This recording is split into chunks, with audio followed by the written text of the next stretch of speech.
ओम शांति। आज एक विशेष बात पर चर्चा करेंगे, पुरुषार्थ और स्थिति। पुरुषार्थ तो सभी कर रहे हैं, बाबा का हर बच्चा लगा हुआ है अच्छे से अच्छा करने के लिए, परंतु स्थिति बन जाए। हम योग भी बहुत अच्छा करते हों, मुरली भी रोज, स्थिति अच्छी बन जाए। किसे कहते हैं अच्छी स्थिति?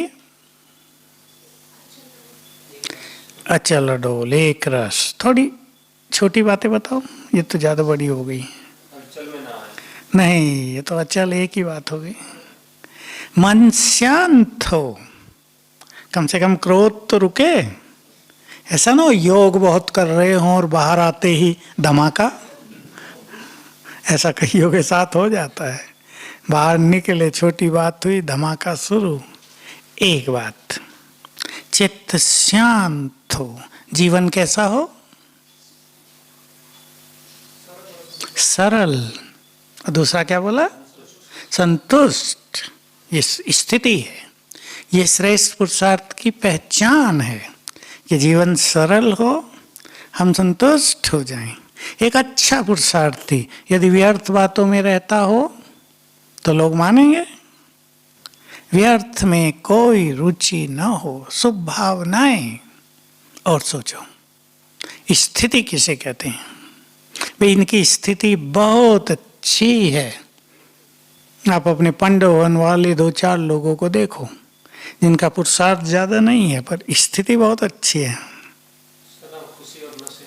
खुशी और नशे में।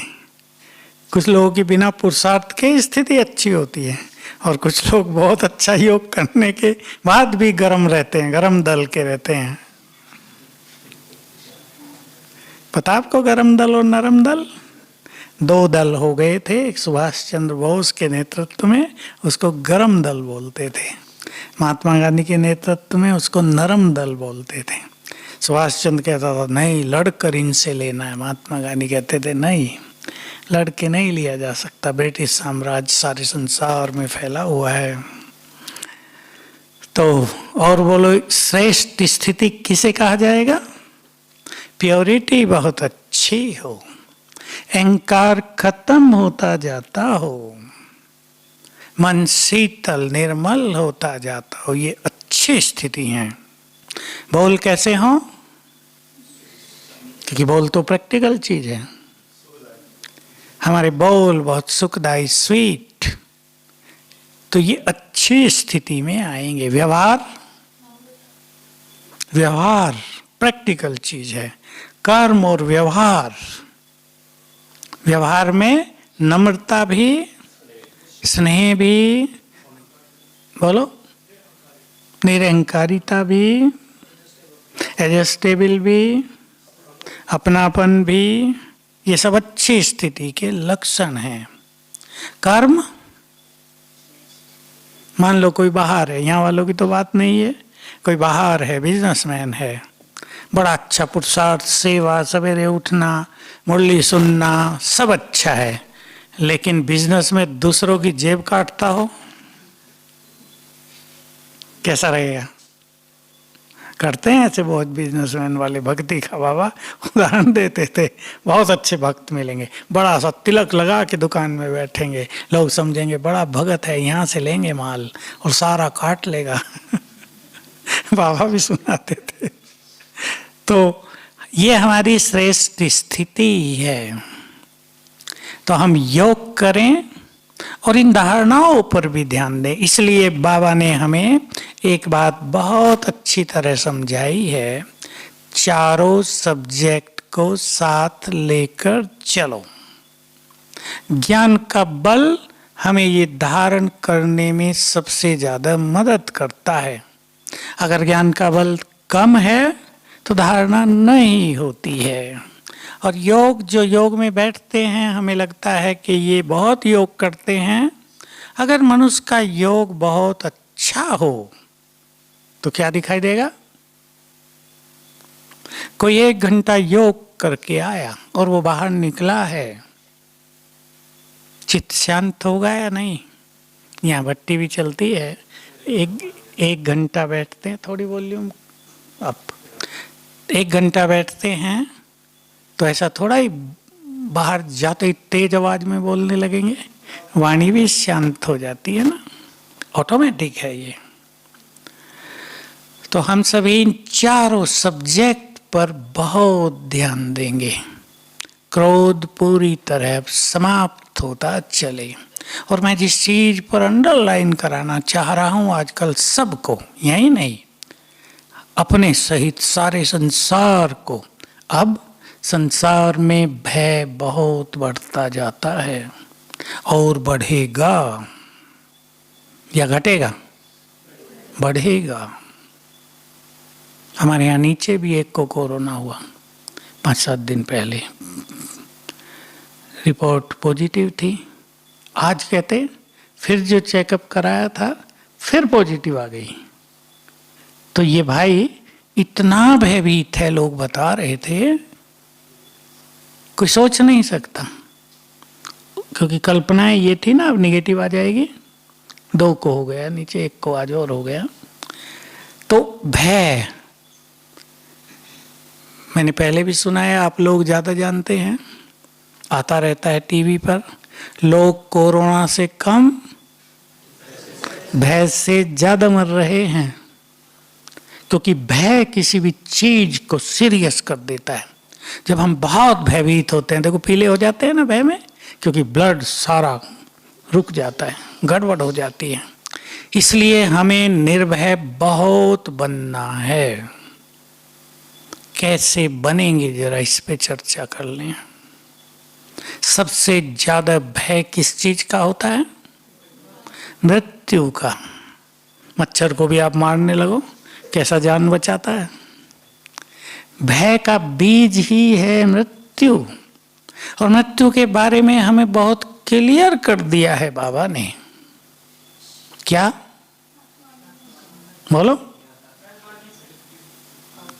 वस्त्र बदलना ही तो है। हम तो अविनाशी हैं, पर क्यों भय होता है?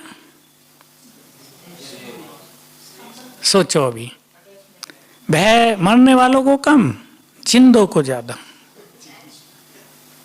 अटैचमेंट के कारण, मोह के कारण, और कईयों का दूसरा कारण भी होता है जो बहुत प्रैक्टिकल है। मान लो वही व्यक्ति कमाने वाला था और उसकी मृत्यु हो गई। अब हिल जाते हैं लोग, ज्ञानी भी हिल जाते हैं। क्या याद रखना चाहिए? बोलो, स्ट्रॉन्ग बातें बोलो, क्योंकि बहुत जरूरी है।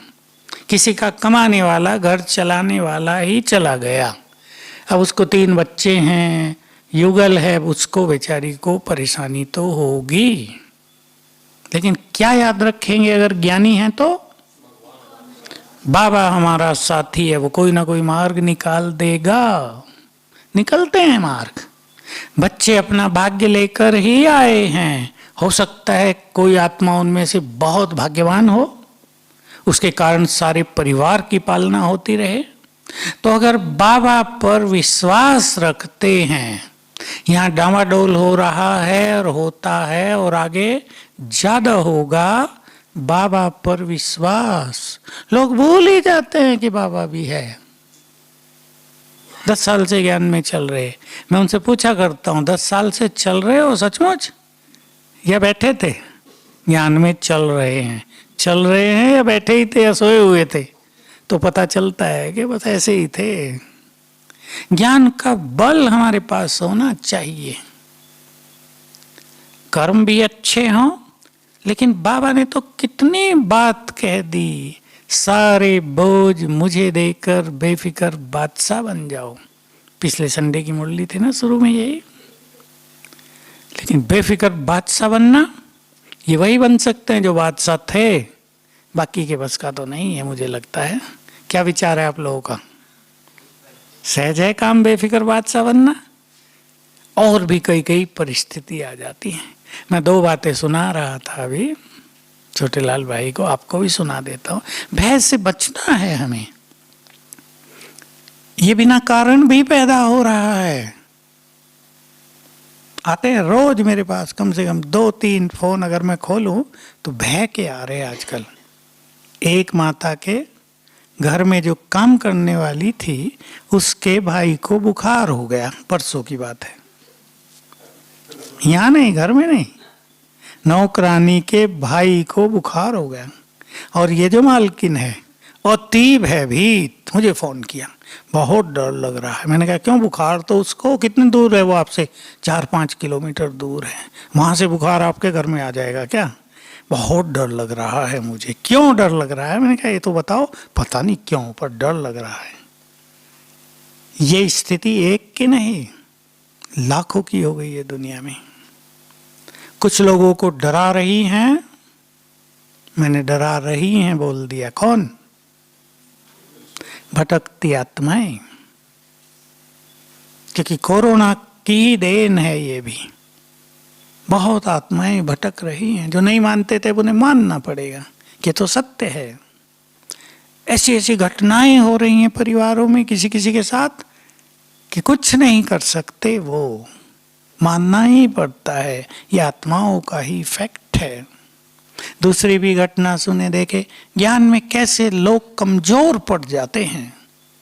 4 मेंबर परिवार के, मैं जानता नहीं कौन है, ना बताने की जरूरत है।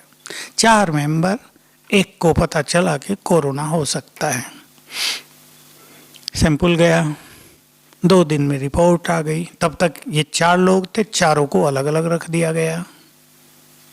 अब माँ का सबसे ज्यादा मोह बच्चों में। बच्चे अलग कमरे में, ये अलग वहीं थे, लेकिन वो अलग कमरे में, ये अलग कमरे, मिल नहीं सकते। 2 दिन में रिपोर्ट आ गई निगेटिव है। ये माता जी इतनी भयभीत। मैंने कहा अब तो निगेटिव आ गई ना, अब खतरा क्या है? अब मरने का तो डर नहीं, डर तो नहीं है, पर मुझे बहुत डर लग रहा है, मेरे बच्चे मेरे से अलग कर दिए गए। तो ज्ञान हुआ या नहीं उसको? मेरे बच्चे। अब ये मेरे बच्चे ही तो लोगों को मार डालेगा। अब एक माता को कैसे समझाएं ये मेरे बच्चे नहीं है, हैं तो मेरे ही? बताओ बाबा राम।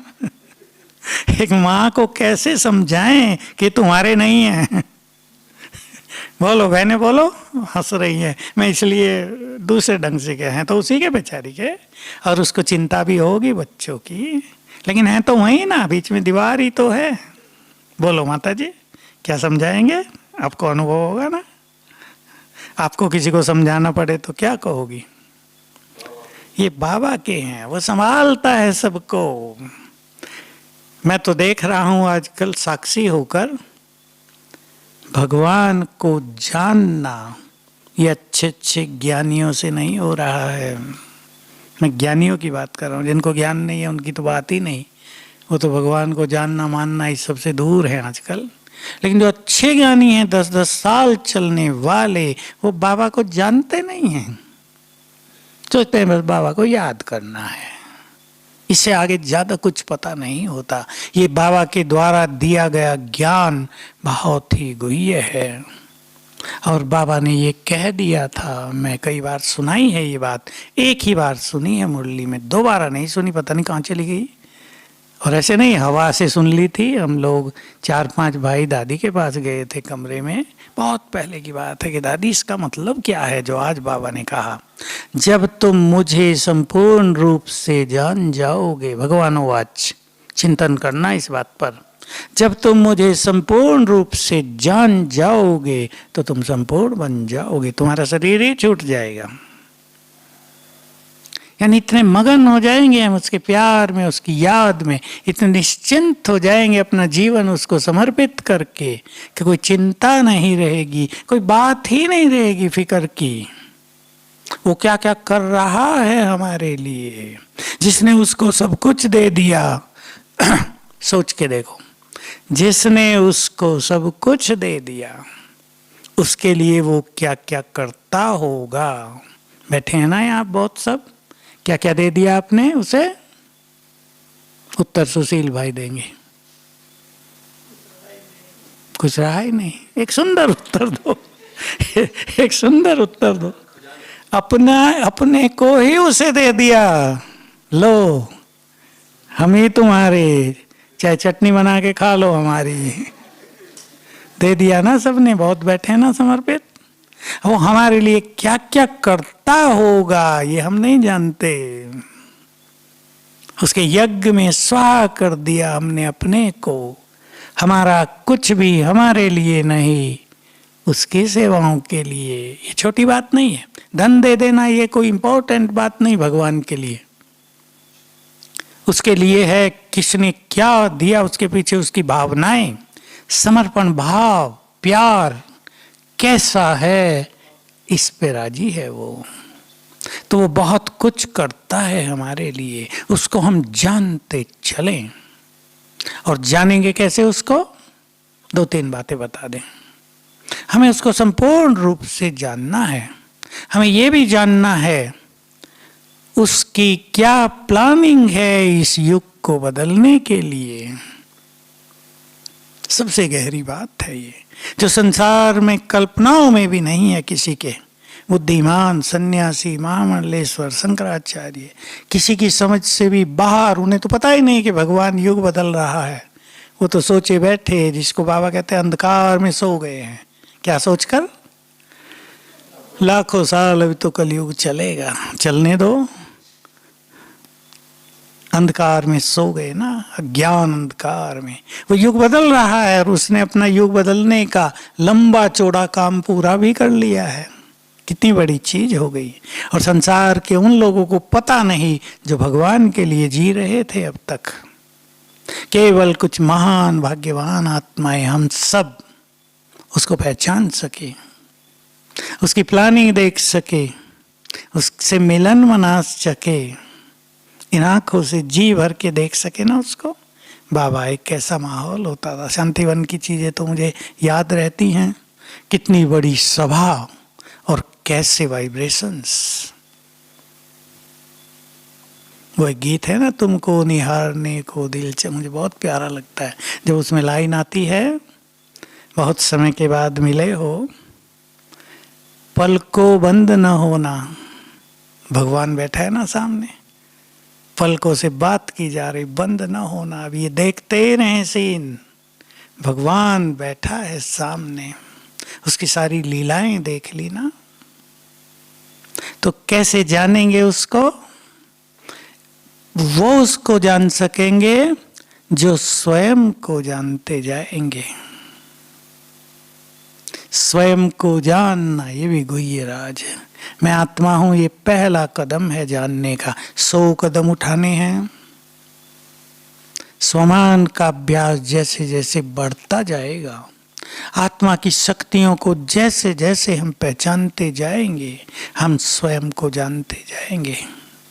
कितना बड़ा भाग्य है हमारा। कैसे हमने 5000 साल की यात्रा तय की है। सोचते होंगे आप सब, मैं तो रोज ही लगभग सोचता हूँ। आनंदकारी सोच है ये।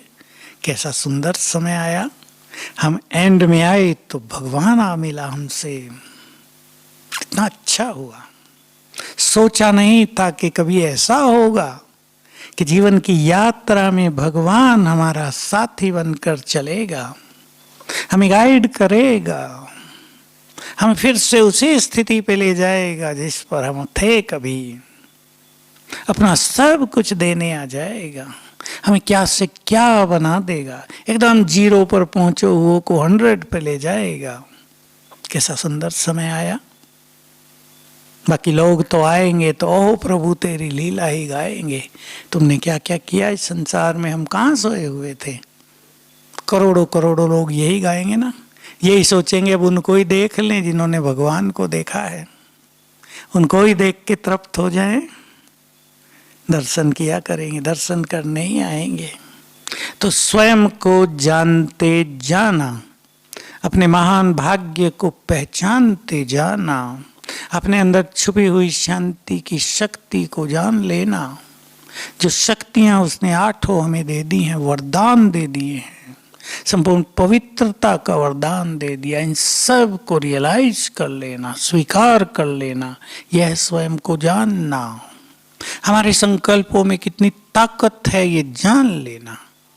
आप सब भी एक चीज की प्रैक्टिस करना। 2-3 दिन पहले ही आया वरदान में, तुम्हारा एक एक संकल्प विश्व कल्याणकारी हो। हमारे एक एक संकल्प से विश्व का कल्याण होता है, यह भी स्वयं को जानने में आ गया। हमारे संकल्प वैसे नहीं, संकल्प तो हर मनुष्य के पास हैं, अरबों मनुष्य, उनके सबके पास संकल्प, कितने हजार संकल्प रोज। हमारा एक एक संकल्प विश्व का कल्याण करेगा, यह है स्वयं के संकल्पों की शक्ति को पहचानना। तब हम बाबा को समझ सकेंगे। जब हम ही ऐसे हैं तो वो कैसा होगा, समझ में आएगा ना। दूसरा, किसी मनुष्य को जानने के लिए ये जरूरी होता है कि हम उसके पास रहें। परिचय मिल जाना अलग बात है, जानना। अब कोई कहे भाई तुम प्रधानमंत्री मोदी को जानते हो? हाँ जानते हैं, चीफ मिनिस्टर रहा गुजरात का कितने साल, पता नहीं 17 साल। अब प्राइम मिनिस्टर है 6-7 साल से, हम जानते हैं। ऐसा स्ट्रॉन्ग व्यक्ति हमें पता, लेकिन वो एक्चुअली क्या है वो कब जानेंगे? उसके पास रहें और फ्रेंडली रहें, नाते से रहें। उसके पास तो उसके नौकर भी रहते हैं जो घर संभालते हैं, और भी लोग रहते हैं जो डर के रहते हैं, प्राइम मिनिस्टर हैं। लेकिन बिल्कुल फ्रेंडली रहना, समानता से समीप रहना, उसकी हर एक्टिविटी को समझना, ये तभी होगा जब हम उसके पास होंगे। लेकिन पास रहने पर भी जान कौन सकता है? जिसकी बुद्धि जानने योग्य हो। अब वो मोरों को दाने खिला रहा था 2 दिन पहले, ये भी सोच सकते हैं क्या प्राइम मिनिस्टर टाइम वेस्ट कर रहा है, इतना बड़ा काम करना, देखा मोरों से खेल रहा है, ये भी कोई सोच सकता है। और जिसकी बुद्धि डिवाइन है वो सोचेगा देखो कितना प्यार है इसका जीव जंतुओं से भी, ये इसकी निर्मलता, इसकी संवेदनशीलता, ये इसका प्राणियों से प्यार, ये इसकी महानताएं हैं। तो दोनों तरह के लोग हो सकते हैं ना। तो हम भगवान को तभी जान सकते हैं जब उसको जानने की डिवाइन बुद्धि भी हमारे पास हो। ये 3 चीजें हम ध्यान रखेंगे। स्वयं को जानना, उसके समीप रहना, उसके समीप रहना हमको आता है, बुद्धि से उसके समीप रहना। तो हम उसको जानते जाएंगे, फिर हमारा ये भय समाप्त होता जाएगा। आज मैं आप सबका ध्यान दिला रहा हूं, कोई भी भय न रहे, निकाल दे अपने अंदर के भय को। मैं आत्मा मरती ही नहीं, और मैं आत्मा बहुत शक्तिशाली हूँ, मास्टर सर्वशक्तिवान, और मेरे साथ सब कुछ अच्छा होगा, और मेरे साथ स्वयं भगवान है, वो मेरा जिम्मेदार है। ये सब चीजें हमें निर्भय बनाती हैं। केवल मृत्यु की बात नहीं, किसी की मृत्यु हो गई, कुछ भी हो गया, बाबा सब कुछ कर देगा। जो हमारा साथी बना है वो कौन है? जो संसार की पालना करता है वो हमारा साथी है। हमारी पालना करेगा, हमारे परिवार की करेगा, कुछ ना कुछ अच्छा हो जाएगा, बदल जाएगा, कोई भी आ जाएगा, सब कुछ परिवर्तित हो जाएगा। तो हम अपने भय को समाप्त करेंगे। और बहुत इंपॉर्टेंट बात है जो हम टॉपिक लेकर चले थे, पुरुषार्थ और स्थिति। प्रारब्ध तो मिलेगी भविष्य में, लेकिन स्थिति का सुख मिलेगा साथ साथ। तो हमें अपने चित्त को शांत करना है। कोई भी अग्नि जो हमारे अंदर जलती रहेगी वो हमारी शक्तियों को नष्ट करेगी, वो हमें विकर्म नष्ट नहीं करने देगी, हमारी शक्तियों को वो खाती रहेगी। जिन शक्तियों से विकर्म जलने चाहिए वो शक्ति इनमें लगी रहेगी। इसलिए हमें चित्त को शांत करना है। श्रेष्ठ स्थिति क्रोध मुक्त और संपूर्ण निरहंकारी, जो बाबा में प्रैक्टिकल थी और जिस पे ही बहुत ध्यान दिया बाबा ने भी और हम सबको भी दिलाया। और मैं देखता हूँ, आप सब भी देखते हो, कहीं कहीं कोई आध्यात्मिक धार्मिक सीरियल देखो, उसमें आपको दिखाई देगा कि संसार में जिन व्यक्तियों के पास अभिमान रहा, चाहे वो बड़े ऋषि क्यों न रहे हों, उनका पतन हो गया। धर्मों की जो ऑर्गेनाइजेशन बनी, छोटे छोटे जो संप्रदाय स्थापित हुए हिंदू धर्म में, उनमें उन सब का पतन इस आधार पर हो गया कि उनमें अभिमान ज्यादा आ गया। दो चीजें धार्मिक संस्थाओं में मनुष्य के पतन का कारण बन गई, एक धन की लालसा, दूसरा पद पोजीशन की लालसा। जिन भी संप्रदायों में ये बढ़ गया उनका पतन हो गया, बहुत बहुत जल्दी पतन हो गया। मैं बुद्ध धर्म का उदाहरण दिया करता हूँ, शायद यहाँ दिया हो या कहाँ दिया हो। बुद्ध धर्म, महात्मा बुद्ध ने बहुत पावरफुल स्थापित किया, पवित्रता की धारणा बना दी, बहुत बोधि सन्यासी बन गए। अब उनको भ्रमण करना होता था, जैसे जैन मुनि भ्रमण करते हैं ना, वैसे ही बोधि सन्यासी भी भ्रमण करने लगे। बौद्ध धर्म को बहुत सारे राजाओं ने स्वीकार कर लिया जल्दी ही, क्योंकि वो राजकुमार था महात्मा गौतम, तो उसका प्रभाव जो फैला जल्दी स्वीकार कर लिया। लेकिन देखो विडंबना कि उसके ही काल में बुद्ध धर्म के दो हिस्से हो गए, सुना होगा ना आपने। अब राजाओं ने उसको स्वीकार कर लिया, तो जैसे हम देखते हैं जैन मुनियों के लिए जहाँ तहाँ स्थान बने रहते हैं ना, भाई कहीं रात हुई है तो वहाँ जाके विश्राम करेंगे, सिंपल रहते हैं वो। लाइट भी पता नहीं रहती है या नहीं रहती है, जब तलैटी से उतरते हैं वहाँ भी है ना वो पहाड़ी के ऊपर, बीच में भी एक जगह है। ऐसे ही बौद्ध विहार बनने लगे, बोधि सन्यासी जहाँ तहाँ भाई घूमेंगे तो विश्राम करेंगे।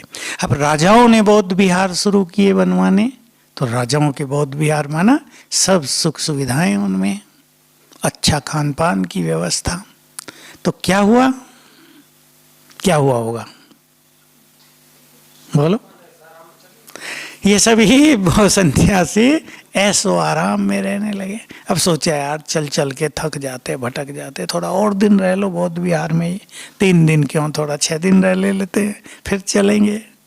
डाउन हो गया तो क्या हुआ, धीरे धीरे प्योरिटी कमजोर पड़ गई, और परिणाम ये हुआ कि शंकराचार्य अकेले व्यक्ति ने भारत से और नेपाल से बौद्ध धर्म को नष्ट कर दिया, उनके नेताओं को शास्त्रार्थ में हरा दिया और खत्म हो गया बौद्ध धर्म। क्योंकि उस दिनों यही नियम था कि कोई भी विद्वान अगर हार जाता है शास्त्रार्थ में तो उसकी जो मान्यता है वो खत्म हो गई। तो बौद्ध धर्म की मान्यताओं को खत्म कर दिया, और कारण एक ही बना, प्योरिटी डाउन हुई और सुख सुविधाओं को स्वीकार कर लिया। किसी भी धर्म में, चाहे हमारी ऑर्गेनाइजेशन की बात हो, जहाँ ये आ जाएगा ना, धन संपदा का उपभोग अपने लिए, सुख सुविधाओं में रहने की आदत और पद पोजीशन की लालसा। जबकि बाबा ने शुरू करा है, तुम सब सेवाधारी हो। बाबा ने तो सेवाधारी के अलावा, निमित्त के अलावा कोई टाइटल किसी को नहीं दिया था। तो हम सभी अब अपने अहम को समाप्त करेंगे, चेक करेंगे क्रोध और अहम का सूक्ष्म हिस्सा हमारे पास क्या हो सकता है। बड़ा अहम नहीं है किसी में, यहाँ किसी में नहीं है। मैंपन अहम का ऐसा सूक्ष्म रूप है जिसको सभी लोग पहचान भी नहीं पाते हैं। हमें उसको पहचानना है और 2 संकल्प पावरफुल अपने अंदर धारण कर ले। हमारे पास जो कुछ है वो सब ईश्वरीय देन है, प्रभु प्रसाद है। ये बाबा ने मुरलियों में कहा, इससे अभिमान समाप्त हो जाएगा। किसी के बच्चे अच्छे होते हैं, अच्छी अच्छी पोस्ट पर, अभिमान रहता है। जिसके पास धन ज्यादा है, बिजनेस बहुत चल रहा है, अभिमान आ जाता है। किसी को सफलता बहुत मिल रही है, नाम बहुत हो गया है, अभिमान आ जाता है। किसी को बुद्धि का अभिमान आ जाता है, पद पोजीशन का आ जाता है। सब कुछ ईश्वरीय देन। और मैंपन की जगह बोलो निमित्त भाव।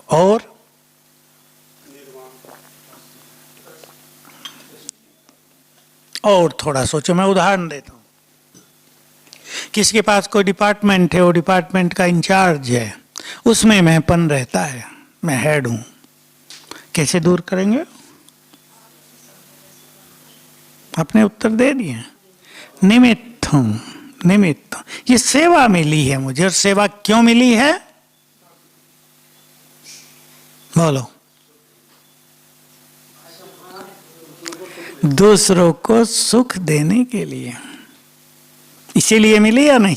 मान लो मकान है, मकान वाले बुरा नहीं मानेंगे इसलिए उनका उदाहरण दे रहा हूं।